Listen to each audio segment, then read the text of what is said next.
السلام علیکم ویورز، آج کا پہلا سوال اصغر علی صاحب ہیں کویت سے۔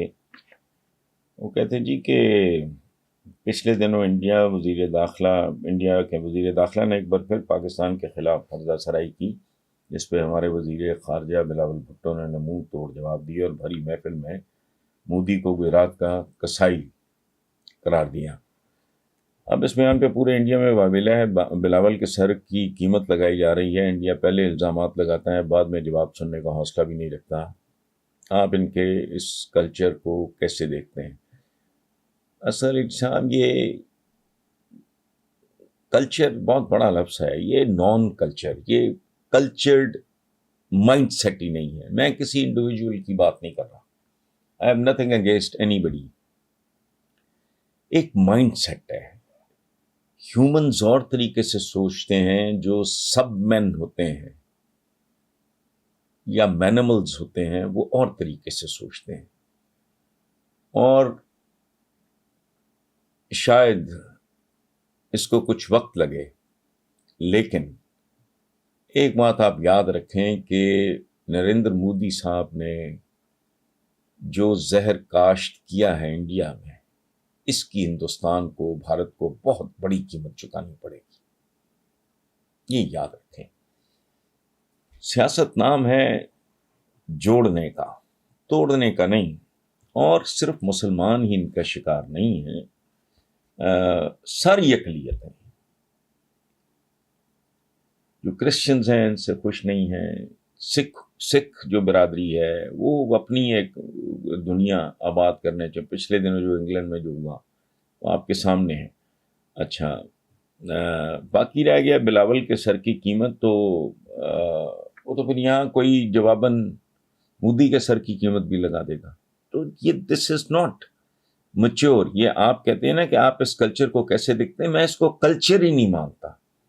یہ انسانی کلچر نہیں ہے، یہ ایک پڑوس کا کلچر نہیں ہے۔ صدیوں ہم نے اکٹھے، اب اپن دادا لگائیں مائنڈ سیٹ کا، کہ گاندھی جن کو لوگ محبت سے باپو کہتے تھے، ٹھیک ہے، میں نے ہمیشہ گاندھی جی کہا ہے، آپ کو یاد ہوگا، یہ تو اب انہوں نے یہ گند ڈالنا شروع کیا ہے۔ گاندھی جی کے قاتل کے نام پہ انہوں نے انڈر پاسز اور سڑکوں کے اور عمارتوں کے نام رکھنے شروع کر دیے۔ تو بنیادی طور پہ یہ بہت ایک بھیانک، یہ سادہ بات نہیں ہے۔ وہ بڑھتا جائے گا یہ معاملہ، اگر تو کہاں جا کے رکے گا؟ اگر یہ ایٹمی تصادم پہ ہی رکنا ہے تو خیر ہے۔ اس کی وجہ ہے، میں آپ کو ایک سادہ سی لاجک دیتا ہوں۔ اب میں جی 24 کروڑ، ٹھیک ہے،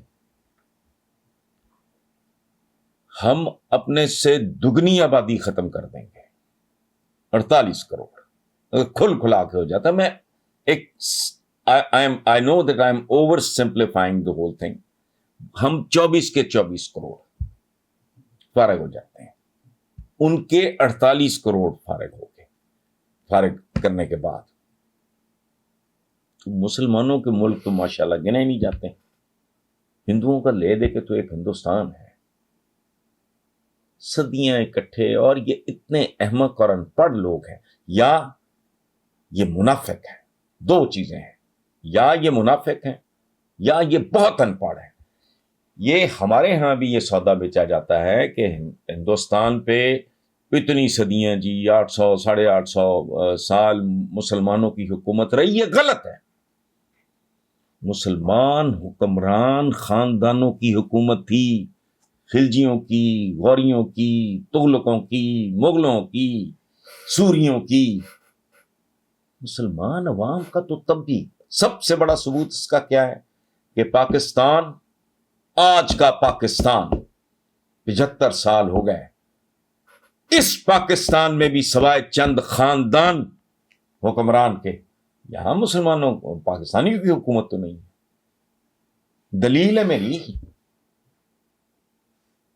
تو صدیوں پہلے جب نہ کوئی یونائٹڈ نیشنز تھا، نہ دنیا گلوبل ولیج تھی، نہ ایک سیل فون پہ ساری دنیا موجود تھی، او بھائی اس وقت کیا ہوگا؟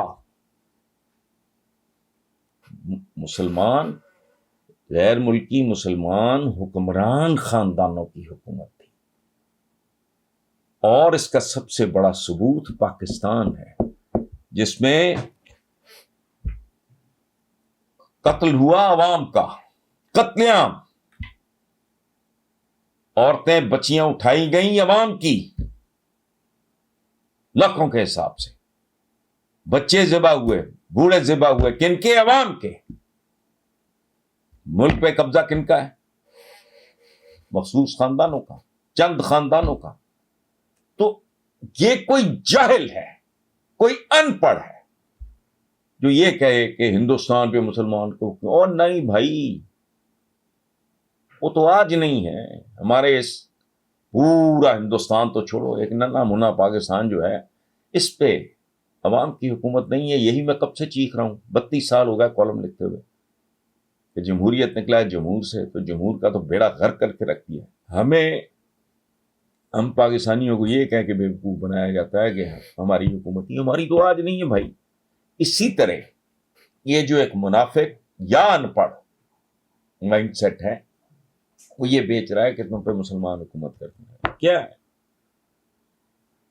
مسلمان حکمران ایسے بھی رہے جنہوں نے ہندوؤں پر مذہب کی تبدیلی پر پابندی لگا دی تھی۔ اب آپ وجہ پوچھیں، اس لیے کہ جزیہ کم ہو جائے گا۔ تو یہ تو حال ہے، اور یہ باتیں کرتے ہیں۔ محمد بن قاسم جب آیا سندھ میں تو حال پتہ کیا تھا؟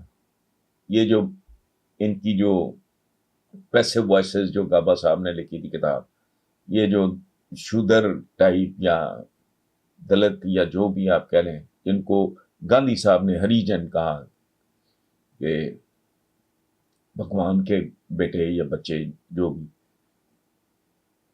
تو آپ کو پتہ ہے حال کیا تھا؟ حکومت ہندوؤں کی تھی۔ عام ہندوؤں کے ساتھ کیا ہوتا تھا؟ یہ دلتوں ملچھوں شودروں کے ساتھ جو بھی پیچھے جھاڑو باندھنا پڑتا تھا گھر سے نکلتے ہوئے تاکہ ناپاک قدم دھرتی پہ پڑیں تو جھاڑو ساتھ ساتھ صاف کریں، کو خدا کا خوف کریں۔ جوتا پہننے کی اجازت نہیں تھی، سر پہ ٹوپی کی اجازت نہیں تھی،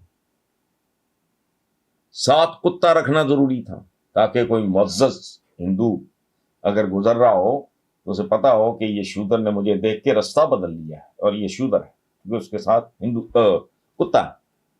تو خدا کا خوف کریں یار۔ پھر یہ جو بیچارے مظلوم تھے، ان کے گھروں کے باہر اگر کسی کی جوتی پڑی ہوتی تھی تو وہ اپنے گھر میں داخل نہیں ہو سکتا تھا۔ باقی آپ خود سمجھ آئیں، تو خدا کا خوف کریں۔